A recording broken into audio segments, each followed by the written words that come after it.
नुकसानग्रस्त शेतकऱ्यांना मदत केली आहे, त्याच धर्तीवरती कोकणातल्या देखील शेतकऱ्यांना मदत मिळावी अशा स्वरूपाचं पत्र आज भास्कर जाधव यांनी दिलेलं आहे। तुम्ही पण कोकणातले आहेत, कोकणामध्ये मुख्य पीक भात शेती आहे। नाही, त्यांनी पत्र दिलं असेल तर त्यांचं कौतुकच केलं पाहिजे। पण काल मी सिंधुदुर्गच्या दौऱ्यावर होतो, आज मी रत्नागिरीमध्ये आहे।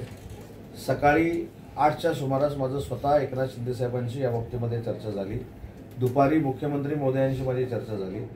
हे दोन प्रकार आहेत बघा। शेतामध्ये असलेला भात फुकट गेलेला आहे आणि सगळ्यात भयावह परिस्थिती अशी आहे की शेतातनं कापून आणलेला भात जो सुकायला ठेवलेला आहे त्याचं पण वाटोळं झालेलं आहे। त्याच्यामुळं कृषी खात्याचं म्हणणं असं होतं की शेतात भातच नाही। मग मुख्यमंत्री महोदयांना मी सकाळी सांगितलं की शेतात जरी भात नसला तरी सुकवण्यासाठी जो भात आणलेला आहे म्हणजे सगळाच भात याची वाट लागलेली आहे। पण मी दोन्ही म्हणजे मुख्यमंत्र्यांचं देखील अभिनंदन करतो आणि उपमुख्यमंत्र्यांचं देखील अभिनंदन करतो। त्यांनी हा देखील सर्वे आणि पंचनामे करण्याचे निर्देश हे आपल्या जिल्हाधिकाऱ्यांना दिलेले आहे। साहेब, राज्यभरामध्ये संकट कोसळलेलं आहे, विविध ठिकाणी पाऊस पडलेला आहे, शेतकरी चिंतेत आहे। निवडणुकीमध्ये काही आश्वासन दिले जातात। अजित पवारांनी स्टेटमेंट देताना म्हटलं की निवडणुकीत काही गोष्टी बोलाव्या लागतात, सगळंच फुकट म्हणू नका, 100% कर्जमाफी नाही। अजितदादा काय बोलले मला माहीत नाही, परंतु एक महत्त्वाची गोष्ट मी सांगतो की एकनाथ शिंदे साहेबांच्या नेतृत्वाखाली विधानसभेची जी निवडणूक लढली गेली त्याच्या बीजेपीचं नेतृत्व करणारे तत्कालीन उपमुख्यमंत्री आणि विद्यमान मुख्यमंत्री देवेंद्रजी देखील होते।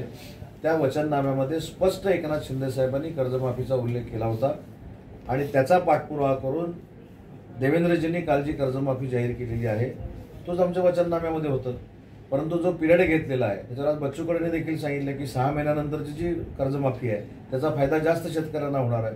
विरोधक जे काही राजकारण करत होते ते देखील थांबलेलं आहे। त्याच्यामुळे दिलेला शब्द एकनाथ शिंदे साहेब पाळतात हे पुन्हा एकदा पुराव्यानिशी त्यांनी सिद्ध करून दाखवलेलं आहे। बरं, सिंधुदुर्गमध्ये महायुती आणि महायुतीमध्येच म्हणजे भाजप आणि शिवसेना याच्यामध्ये जरा संघर्ष सुरू आहे।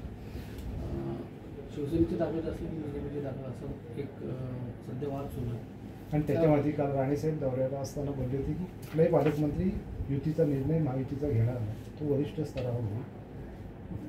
कशा म्हणजे ते कोणाबद्दल बोलले होते? दोन्ही जिल्ह्यांच्या संदर्भात आता सध्याच्या ज्या घडामोडी स्टेटमेंट येतात त्या अनुषंगाने बोलतो। मी एक त्याच्यामध्ये थोडं करेक्ट करतो। आज पण माझी तुम्ही लाईव्ह मीटिंग बघितलेली आहे। या लाईव्ह मीटिंगमध्ये देखील आम्ही महायुती करूनच लढणार आहोत हेच मी कार्यकर्त्यांना सांगितलं आणि हेच नेते मंडळींचं मत आहे। परंतु युद्धामध्ये आणि निवडणुकीमध्ये गाफील राहू नये म्हणून आम्ही ही सगळी तयारी करतो। तसं काल मी पूर्ण दिवस संपर्क मंत्री म्हणून सिंधुदुर्गामध्ये होतो।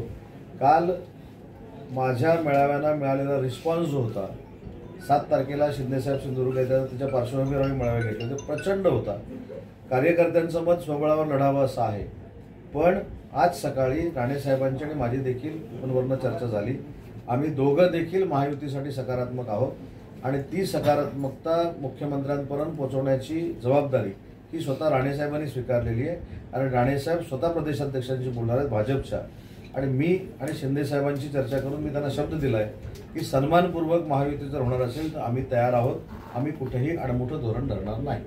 साहेब, नोव्हेंबर महिना आलाय, पावसाळा जरी असला तरी गाळ काढण्याची प्रक्रिया साधारणपणे नोव्हेंबरमध्ये सुरू होईल असा तुम्ही शब्द दिलेला होता।